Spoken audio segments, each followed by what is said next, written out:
You thought I was done with best teams, huh? Almost like I told you I was for a little bit. But that was a little bit of a lie. See, I had an idea not long after I did the Decidueye best team for Legends Arceus. What if we built teams specifically around the Sinnoh Starters? We included Infernape and Empoleon in some of the original best teams for this game, but this time we're going to be doing things a bit different. See, you're going to start these playthroughs with your Sinnoh Starter. Someone traded you this Pokemon and you're using it. Though, don't forget, they more than likely will be Pokemon between level 10 and 14, so you won't be saddled with a lower level Pokemon right off the bat, so you've got a slight advantage. So that answers the Sinnoh Starter acquisition question, but I also have some other things I'd like to change up a little. So I've decided I will not be using any Pokemon that were on the 3 original best teams, and won't repeat any across these 3 teams either. There are a lot of interesting Pokemon in these games, and I'm more than happy to try and spread the love while still making the best teams possible. So that means you won't see Pokemon like Gardevoir, Rhyperior, or Goodra on these next few teams. I hope that you guys can enjoy a slew of new Pokemon and new things to talk about over these next few videos. And without further ado, let's kick things off with our Infernape best team. So let's kick it with Infernape, our starter Pokemon for this video. It made an appearance back on the original Legends Arceus best team, where it served as one of the biggest players on a ridiculously stacked team. Since Chimchar is the starter, it'll be available from the start of the game, and thus its fire and fighting type moves will be putting in the work for the entirety of your playthrough. Since you'll be starting with Chimchar at a higher level than most starters normally are at, it's going to quickly evolve into Monferno and then at level 36 into Infernape, giving the team a lead that carries itself as the epitome of fire fighting types in Hisui. It's one of the best starters of all time, and clearly in this time long past, it's still just as good. So the moves on Infernape today are Flamethrower, Close Combat, Thunder Punch, and Shadow Claw. Flamethrower is more viable than Flare Blitz due to the lack of recoil damage, but if you want to choose to use that instead for the power, that's fine by me. Close Combat won't be learned until level 57, but Drain Punch is fine in its place until then. I still am just so glad Infernape can learn Drain Punch now, and I really hope it'll be learning it again come the next Pokemon game Infernape appears in. Then Thunder Punch is coverage for water and flying types, which is definitely an important bit to have. And of course Shadow Claw is coverage for the psychic types. That's almost all of Infernape's weaknesses taken care of. You love to see it. It can cover plenty with the power of its 2 stab moves too, even if it ain't super effective. Next up on the team, we've got a water type, and this one was an easy one to pick up on. Since we're not using Samurott or Empoleon, we go to the next best mon, Gyarados. Magikarp is available early on if you're good at throwing Pokeballs into the water. The Obsidian Falls has Magikarp all about, so you just need to get to a coast and throw some balls. Gyarados is obtained when Magikarp hits level 20, and then its grotesque 125 base attack is yours. I have a complaint about Gyarados I always like to voice. The fact that it doesn't have any physical flying type moves that take advantage of its stab, but it is what it is. There's no reason to be hung up on that when it has fair amounts of coverage in its pool. And speaking of, let's check my recommended set. Aquatail, Ice Fang, Outrage, and Ironhead are my choices for Gyarados today. Aquatail is the best physical water type move that Gyarados is going to be able to use, though Waterfall or Liquidation would have been nice to have instead. Then we have Ice Fang. I mean, if you have a water type and it isn't using an ice type move, is it truly a water type at all? Then there's Outrage for some good old-fashioned Dragon-type power, which you could argue isn't necessary, but I was super down to use it. Finally, Ironhead as a little coverage for rock types. I mean, hey, if you're not huge on Outrage, go ahead and run Bulldoze. At least that covers electric types.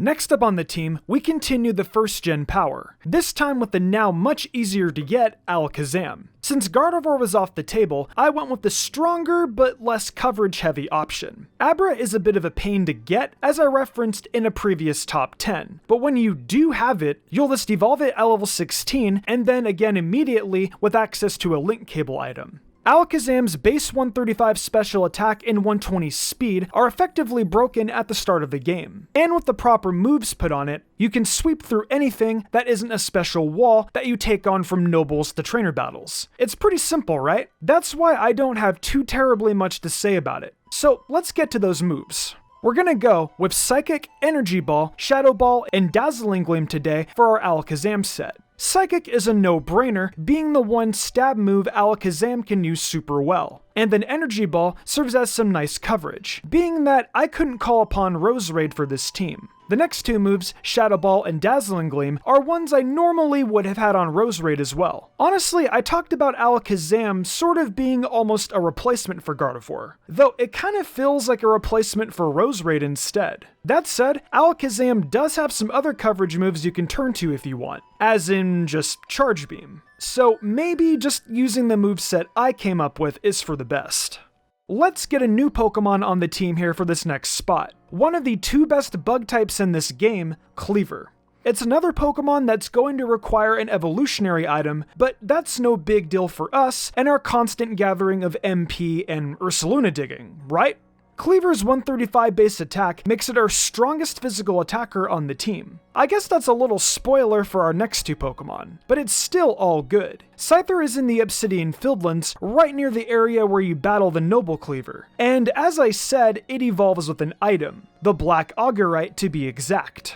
You get one of those, and Scyther will evolve immediately. The team gets a lot out of Cleaver's power, as we'll see momentarily, and I'm glad, with my self-imposed rules, I was able to use it on today's team. The Rockin' Bug today features Stone Axe, X-Scissor, Close Combat, and Aerial Ace for its moveset. Stone Axe and X-Scissor were obvious choices to provide decent enough stab damage, though just because I like Stone Axe for the residual damage doesn't make it the be-all end-all move. Go ahead and use Stone Edge or Rock Slide if you want more damage to be done with the initial move. As for X-Scissor, it's really the only viable bug move, so you've gotta use it. Then Close Combat will come at level 43, but there are a few other moves you can just cycle in for it until then. Giga Impact wouldn't be too bad if you want to just do massive amounts of damage. Finally, there is Aerial Ace, which is just here for the sake of providing flying type coverage. You'll never know when a well-placed Aerial Ace can come through and do some big damage. So we've got one more physical attacker for our team today, hitting on two typings I felt should be covered, Dark and Poison. There are some picks here that I could have gone with like Overquill or Skuntank, but I settled on Drapion instead. I felt that with Drapion, we were able to keep things rather balanced on the team. So getting Skorupi involves waiting until the Cobalt Coastlands, though thankfully, it's one of the first Pokemon you'll run into over there. At level 40, it evolves in the Drapion, though you can also get an alpha one hanging around near the other Skorupi. It's up to you what you'd like to do. Either waiting or getting the Drapion is fine. Now, its stats aren't game-breaking by any means, but the main reason why I chose it was because of the potential in its move pool. There's a ton of coverage, so we have options here. Let's take a look at that moveset as a matter of fact. Alright, Drapion's filled up the brim with some good coverage, and today I settled on Poison Jab, Crunch, Thunderfang, and Leech Life. So Poison Jab is stronger than Cross Poison, which is why I went with that. Crunch is necessary, since for whatever reason, Drapion can no longer learn Night Slash in this game. Then Thunderfang and Leech Life were just little bits of coverage I wanted to double down on. But if you want to run other Elemental Fangs or Iron Tail or something instead, those are solid choices as well that will get the job done. Seriously, look at the moves on screen right now. There's a lot of good ones that can fill out this moveset big time.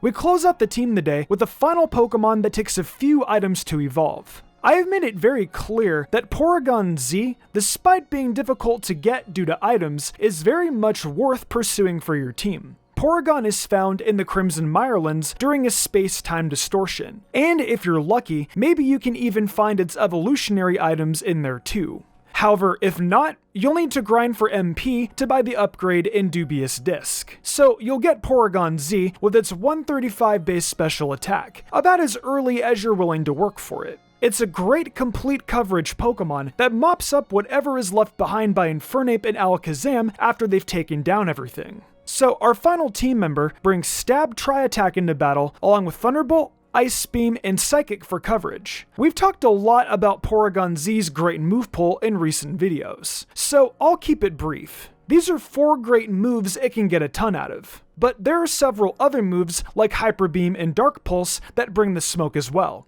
I like to have Psychic to back up Alakazam, but I'll just as openly admit that Dark Pulse can be just as good. Whatever you feel comfortable using, use it. Porygon Z is excellent for just molding into whatever you need to be on a team.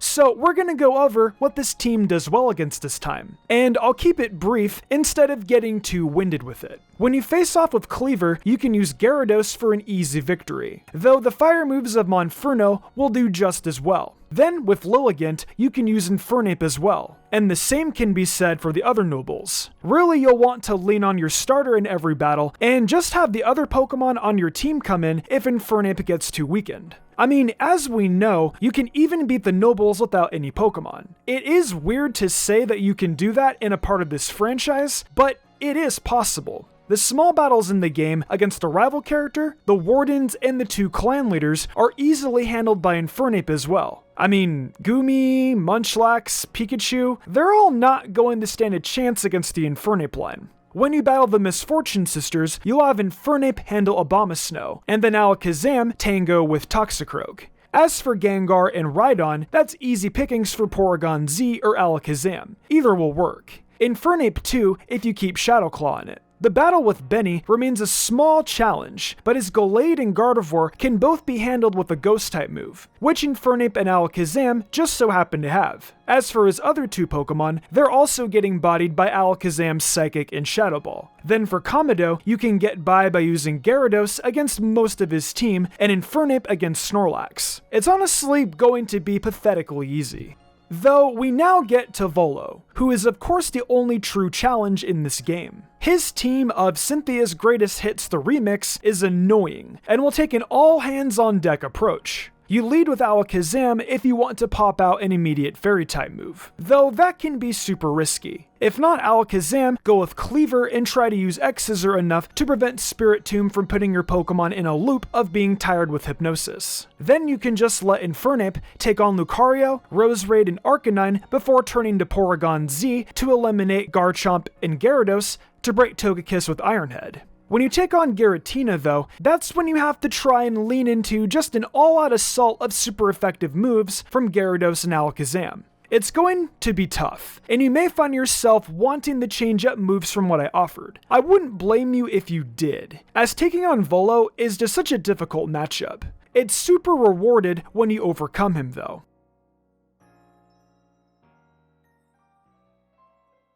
Well, that's it for another best team. I know this one was very different from what you're used to, and I look forward to the next one with another set of 6 new Pokemon. Let me know what you thought about this little addition to the Best Team series. I definitely want to hear from you. For now though, that's it, and thanks for watching. Hey guys, thank you for enjoying another Mystic Umbreon video. It's exciting times for the Pokemon franchise, and I look forward to the coming months where it just keeps getting better. If you guys are wanting some more bite-sized Mystic Umbreon content, please check out my TikTok, where I upload daily, as well as the Mystic Umbreon Shorts channel. If y'all enjoyed the video and want to see more content like this, be sure to leave a like, subscribe, and hit that notification bell. Be sure to leave a comment too, it really helps us out. I think it's time to wrap this up though. I'm Mystic Umbreon, and I'll see you next time with some more amazing Pokemon content.